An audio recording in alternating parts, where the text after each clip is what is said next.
दोस्तों, बहुत समय पहले की बात है। भारत के सिंदूर दक्षिण में एक छोटा सा राज्य स्थित था। राजा द्वारा राज्य का संचालन शांतिपूर्ण रीति से किया जा रहा था। एक दिन अचानक उसे खबर मिली कि एक बड़े राज्य की सेना उसके राज्य पर आक्रमण करने के लिए आगे बढ़ रही है।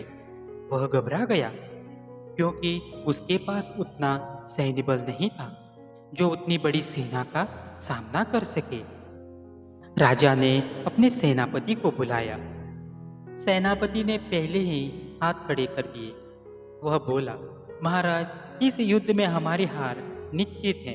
इतनी बड़ी सेना के सामने हमारी सेना टिक नहीं पाएगी, इसीलिए इस युद्ध को लड़ने का कोई फायदा नहीं है।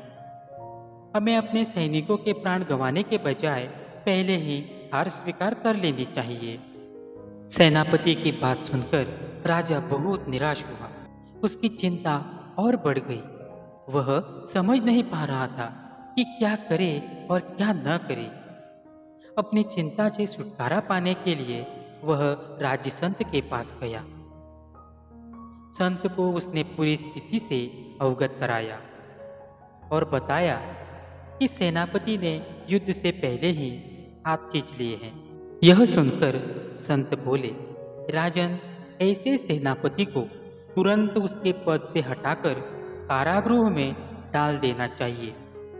ऐसा सेनापति जो बिना लड़े हार मान रहा है, उसे सेना का नेतृत्व करने का कोई अधिकार नहीं है। राजा चिंतित होकर बोला, किंतु गुरुवर, यदि मैंने उसे कारागृह में डाल दिया तो सेना का नेतृत्व कौन करेगा? संत बोले, राजन, तुम्हारी सेना का नेतृत्व मैं करूंगा। राजा सोच में पड़ गया कि संत युद्ध कैसे लड़ेंगे। उन्होंने तो कभी कोई युद्ध नहीं किया है। किंतु कोई विकल्प न देख उसने संत की बात मान ली और उन्हें अपनी सेना का सेनापति बना दिया। सेनापति बनने के बाद संत ने सेना की कमान संभाल ली और सेना के साथ युद्ध करने के लिए निकल पड़ा। रास्ते में एक मंदिर मिला। मंदिर के सामने संत ने सेना को रोका और सैनिकों से बोले, यहाँ कुछ देर रुको, मैं मंदिर में जाकर ईश्वर से पूछकर आता हूँ कि हमें युद्ध में विजय प्राप्त होगी या नहीं। ये सुनकर सैनिकों ने चकित होकर पूछा, मंदिर में तो भगवान की पत्थर की मूर्ति होती है, वह कैसे बोलेगी? इस पर संत बोले, मैंने अपनी सारी उम्र दैविक शक्तियों से वार्तालाप किया है, इसीलिए मैं ईश्वर से बात कर लूंगा। तुम लोग यहीं रुककर मेरी प्रतीक्षा करो।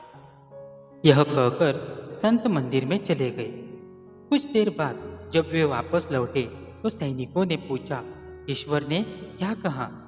संत ने उत्तर दिया, ईश्वर ने कहा है कि यदि रात में इस मंदिर में प्रकाश दिखाई पड़े तो हमारी विजय निश्चित है। पूरी सेना रात होने की प्रतीक्षा करने लगी। रात हुई तो मंदिर में उन्हें प्रकाश दिखाई पड़ा। यह देख सेना खुशी से झूम उठी। उन्हें विश्वास हो गया कि अब वे युद्ध जीत लेंगे। उनका मनोबल बढ़ गया और वे जीत के मसूबे से युद्ध के मैदान में पहुंचे। युद्ध 21 दिन चला। सैनिक जी जान से लड़े। फलस्वरूप उनकी विजय हुई। विजयी सेना के वापस आते समय उन्हें वह मंदिर फिर से मिल गया। तब सैनिकों ने संत से कहा कि ईश्वर के कारण हमारी विजय हुई है, आप जाकर उन्हें धन्यवाद दें। संत ने कहा, इसकी कोई आवश्यकता नहीं है। यह सुन सैनिक कहने लगे, आप कितने कृतज्ञ हैं। जिस ईश्वर ने मंदिर में रोशनी कर हमें जीत दिलाई, आप उनका धन्यवाद भी नहीं कर रहे हैं। तब संत ने सैनिकों को बताया, उस रात मंदिर से आने वाली रोशनी एक दिए की थी और वह दिया मैं वहां जलाकर आया था। दिन में तो वो रोशनी दिखाई नहीं पड़ी, किंतु रात होते ही दिखाई देने लगी। दिए की रोशनी देखकर तुम सबने मेरी बात पर विश्वास कर लिया कि युद्ध में विजय हमारी होगी। इस तरह तुम सबका मनोबल बढ़ गया और तुम जीत के विश्वास के साथ युद्ध के मैदान में गए और असंभव लगने वाली विजय तुमने प्राप्त की। दोस्तों, इस कहानी से हमें यह सीख मिलती है कि खुद पर विश्वास रखें और परिश्रम करते रहें। विश्वास की विजय होगी। हमारी सोच ही आगे चलकर वास्तविकता का रूप लेती है। इसीलिए अपनी सोच पर ध्यान दें।